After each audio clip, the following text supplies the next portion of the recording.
They crack the doors around 7:15, and then breakfast is then between then and 8, and you lock up for just like 5-10 minutes or whatever. Then they call work release, usually around 10 after, 8:15.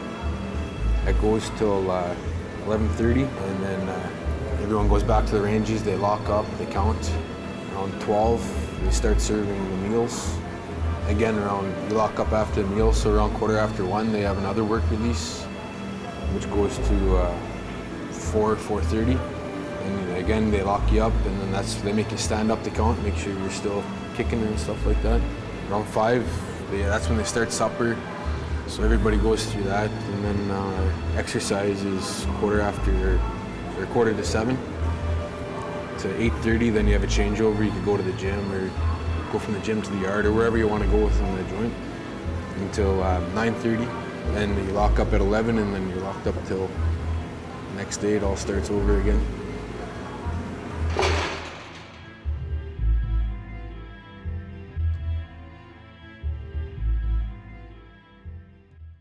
My name is Brian. My name is Douglas Brown.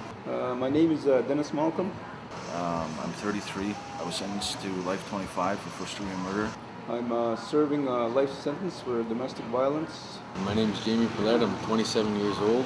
I'm serving a life 18 sentence for second-degree murder. I was sentenced and convicted of first-degree murder in 1998. I was arrested and convicted in the year 2000. I'm 25 years old. I've been here for 17 years. I'm not eligible for another 5 years. My first eligibility date is 2011. And my possible release date is 2024, October.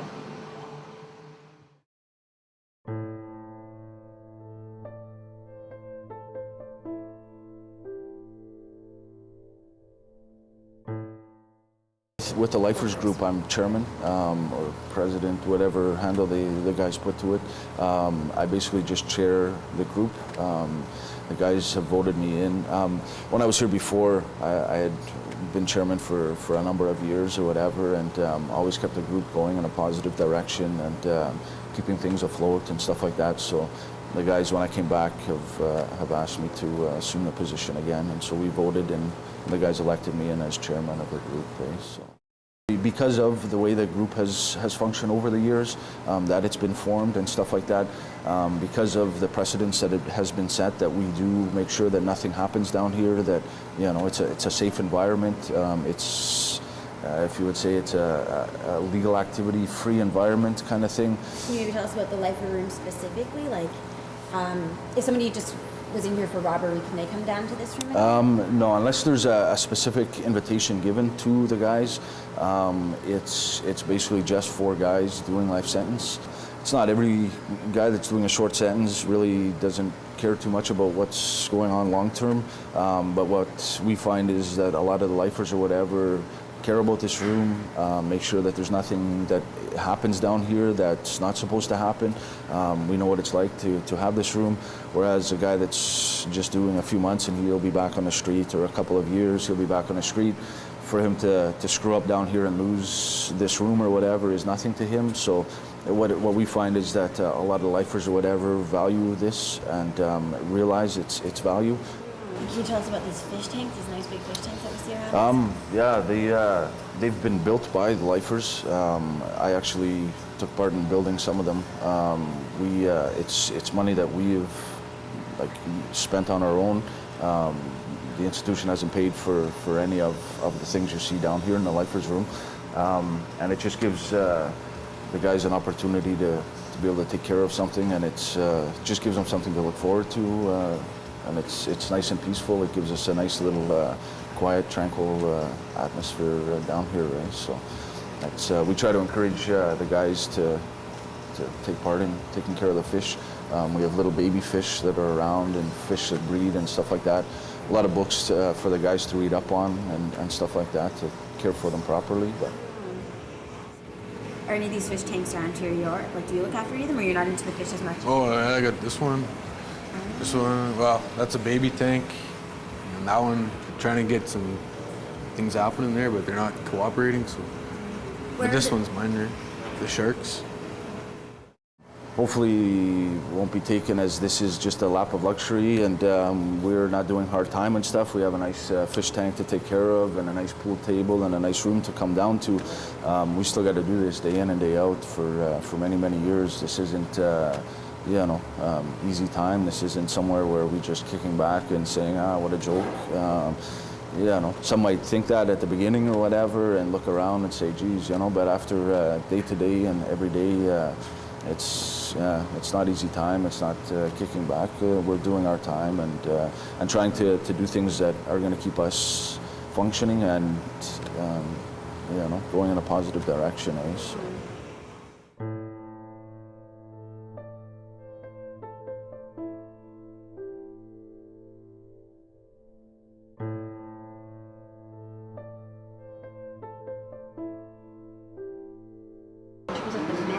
That are on TV and the certain kind of way the media, I'm sure you watch shows, how they portray jail and inmates to be. What would you say is not true about that kind of life? In regards to, sometimes I've talked to the media on a few occasions already. I can't say that it's good to live here. I guess basically all we do here is we try and get along together. But I don't like to talk about, we have a TV here, we have a fish tank here, because I don't want the people to know those things. Especially, again, going back to the young people. I don't want them to come here and feel more at home. As a matter of fact, 5 years ago, we invited a group of kids down here. Oh, they were all happy because we had video games and we were cranking up the stereo, and we made a mistake by bringing them down here. It was too... They felt more at home down there than just an open room upstairs or whatever. So, in regards to what the community thinks, I wouldn't argue with them. It's their point of view. But we're still human. You can talk to us. We made mistakes in our life, and I think most of us are working on it. We want to be involved in society ourselves. Eventually we're going to end up there. If you had to describe prison life in one word, how would you describe it?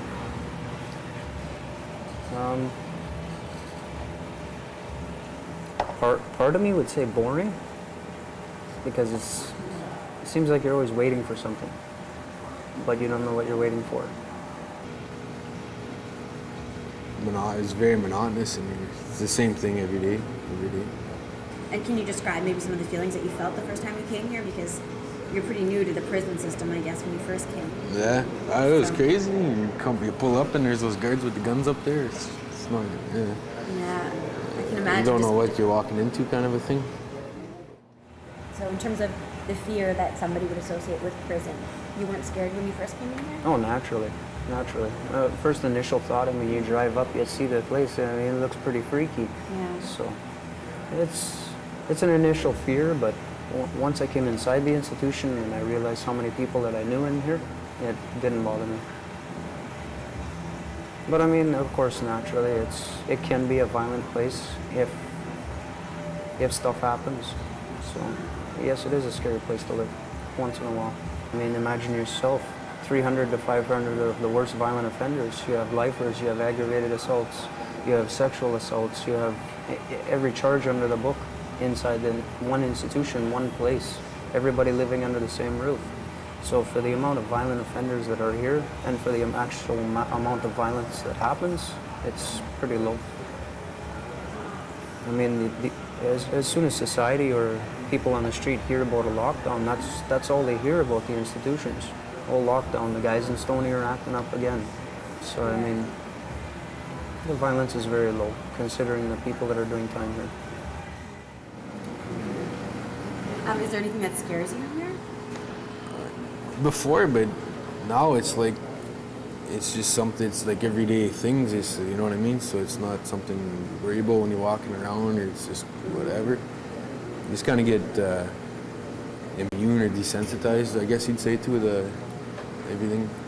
But at the same time, it's not as, like I said, it's not as bad as what's portrayed out there.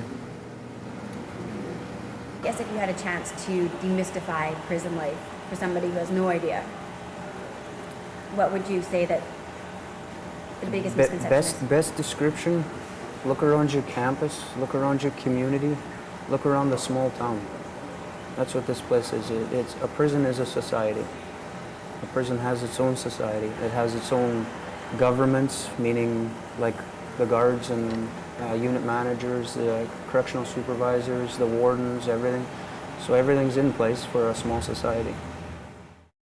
Like in terms of your freedom, like that's what I'm interested in, the fact that like you've had that taken away from you, and that's something that most people on the outside take for granted. Like, is there anything you have to say about that, or would you even know what you're going to do? Oh, I would know. Yeah. What would you do? What would be the first thing? I don't know. It'd just be cool to walk down the street and go to the store or something. You know? I mean, anything would be alright. When you get it, for me, like from being arrested, it's like that's when I was awake, kind of a thing. Because everything you think about, what am I doing Friday, blah blah blah. It's all thinking back then. So it's like that's when I was awake, and when I got arrested, now I'm just in this like dream-like trance kind of a thing where it's happening, but it's not. It's I don't know, maybe a way to deal or something. I don't know what it is, but it seems to work. So.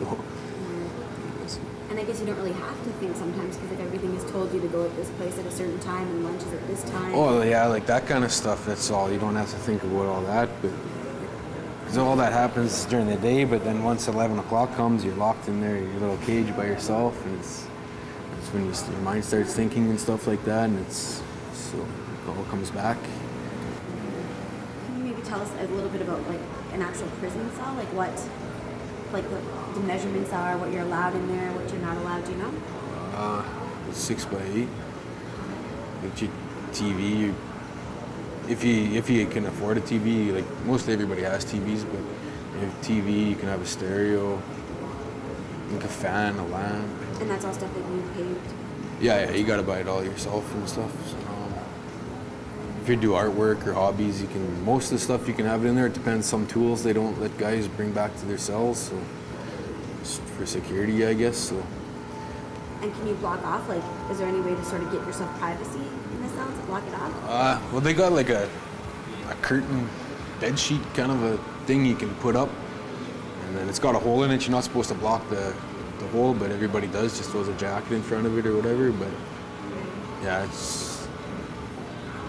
You get privacy, but it's not like a closed, solid door or anything like that. So, since I've come to jail, I did a lot of work for myself. When I first came in, I really wanted to know what the problem was. I thought that I wasn't that bad after all, even though I took a life and all that. So I had to do a lot of research. Why all these things happen. I didn't want to use them as excuses, but I wanted to see what happened, what I can do to change, to feel better. So it helped me start doing my time. So while I've been here, I've always been working. I've never been unemployed. I've always worked as an inmate. I guess I'm a model inmate. I don't really have too many charges. I don't think I have any serious charges as an inmate after all these years. I've never been in the hole. So basically I follow the laws of the institution. I guess, which I didn't really go on the street. That's another thing. I didn't really respect the law. Because I just wasn't thinking. I thought life was so easy. Nice car here, girlfriend here, drinking. That's my life was. I believe that's why I'm sitting here today.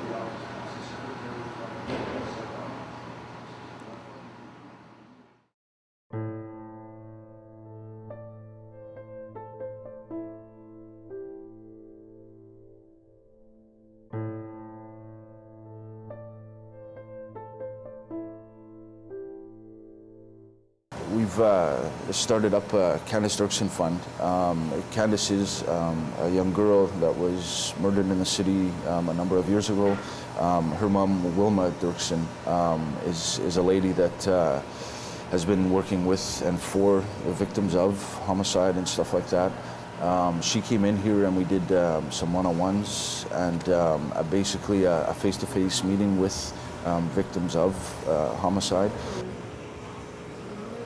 The people that work with Wilma and around Wilma and Wilma herself that basically dictates on who gets what and that kind of stuff. We have, the only thing that we wanted to make sure was there's some people out there that would love to crucify us and to see us locked away forever and that kind of stuff. And they focus a lot of their time and their energy on trying to keep us locked up forever kind of thing. Sometimes a little too much and not focusing on the victims themselves and stuff like that.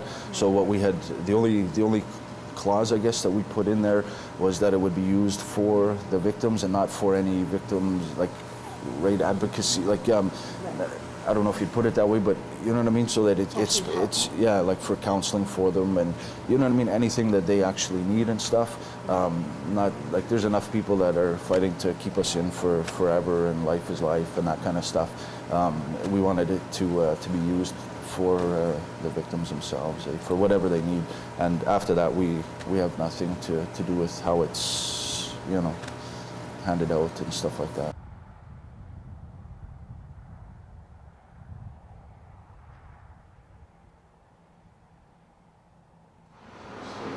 Can you tell us a bit about your involvement with the Lifeline program? Well, with the Lifeline program, well, it's Rennie DeRoche and Carl Mitwashing that work there, and they've been around for years. I guess I wasn't really involved in the Lifers group early in my sentence, but the last few years, 5 or 6 years, I've been really involved in.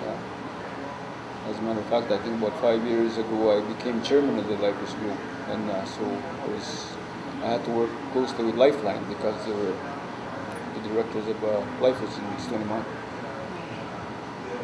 And so what were some of the things that you had to do as the chairman? Well, at the time, we used to have weekly meetings, which we won't have now, but we used to have weekly meetings and just basically look after the meetings, and we used to have charity events quite regularly, which we don't really have now because the changes in the system have affected us as lifers.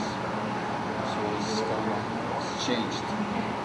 But to maintain our lifers room, we need rules and regulations, so it was my job to maintain that stuff. Can you tell me how old you are? I'm 60 years old. You're 60. Yeah. Wow. And how long have you been involved with the Lifeline program? 10 years now. I'm in my 10th years. All the Lifeline program started in Ontario in 1991. And there was 2 lifers on the patrol who were doing the job I'm doing. And I started in 1994, and then the one who had started the program passed away in 1996. And I became the leader of the program for across the country in 1996. And when I started, we were 3 workers. Now we are 26 across the country, where we have lifers or long-term offender on parole who are going back inside of every penitentiary every day to work with men and women serving life in prison.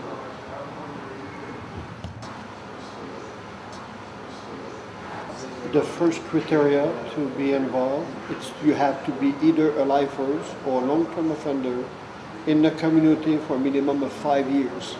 Then you can be allowed to come back when you apply for the job, and if you are accepted by the non-profit organization who are having the contract in each province, then the first criteria is to be an ex-offender.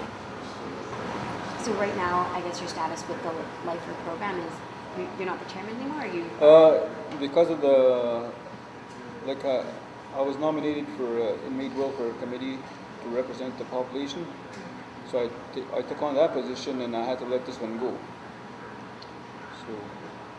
Can you tell us a bit about that? I know you showed me your day book. You have a lot of activities that you do. Well, it's kind of somewhat of a stressful job. It's I deal with the administration, I deal with the warden, I deal with inmates, and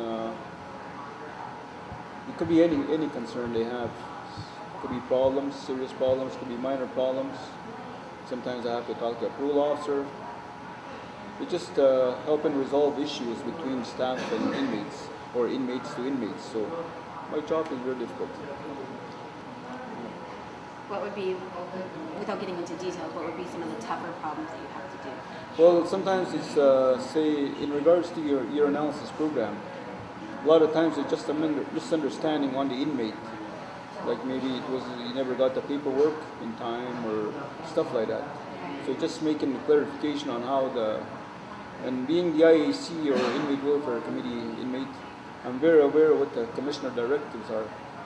Commissioner directives are rules in the institution here. They're not rights, but you have to follow them, and there's ways the administration has to follow them. So sometimes you have to understand. So an inmate won't understand them, so I'm the one that explains to him, well, this is what, say, like, I'm entitled to 3 pants. So if you have 4 pants, they can take one away from you.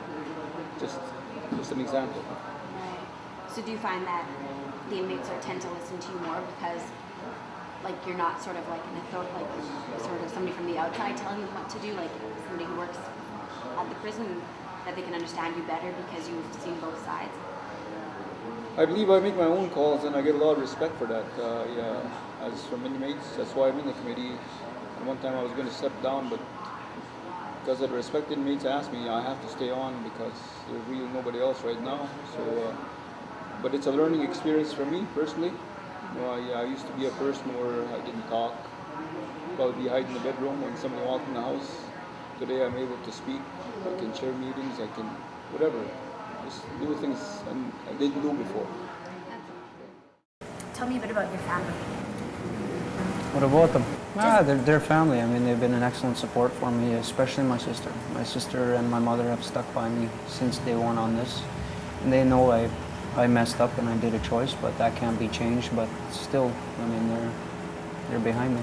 Right. So you talk to them on the phone and whatnot? Yes. When was the last time you talked to your mom or your sister? My mom would have been 2 nights ago and my sister last night. Picture of my kids. I don't know if you can see that.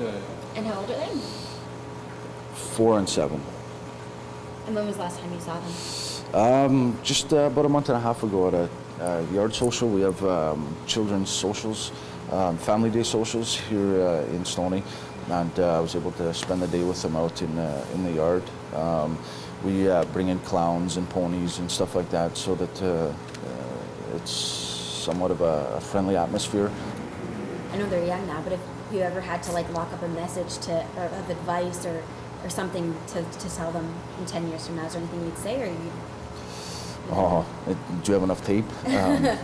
It's I don't have just a couple words of advice. It's basically just going to be sitting and being able to what little interaction I have with them, trying to steer them clear of places like this and mistakes that I've made and stuff like that. It would take, I think, a little longer than we have. So. Where do you see your life, like maybe 10, 15 years down the road when you finally get out of here and you've already done the escorted temporary absences and you're more on the parole and you actually can start a life outside of Stony Mountain? What do you see yourself doing, and where do you see yourself? Well, I guess it's a difficult question to answer because you don't want to plan too far ahead when you're doing a life sentence. But still, the parole board asked me this question, and they said, what's your future plans? So I told my biggest dream someday is to go to my kids' house and have a meal with them. That'd be the priority. But eventually, if I get released to the community, I'd like to work with my own people. Maybe get into some kind of, maybe work as a counselor or help out in other areas of Aboriginal issues. I think it's a message I give to young people. On occasion, a young guy will come to me and ask me what they should do about themselves or they're having problems. So that's the message I give them, There's an opportunity to do something about yourself. There's school here, there's programs here. Take them seriously, Maybe learn something that you can use on the street.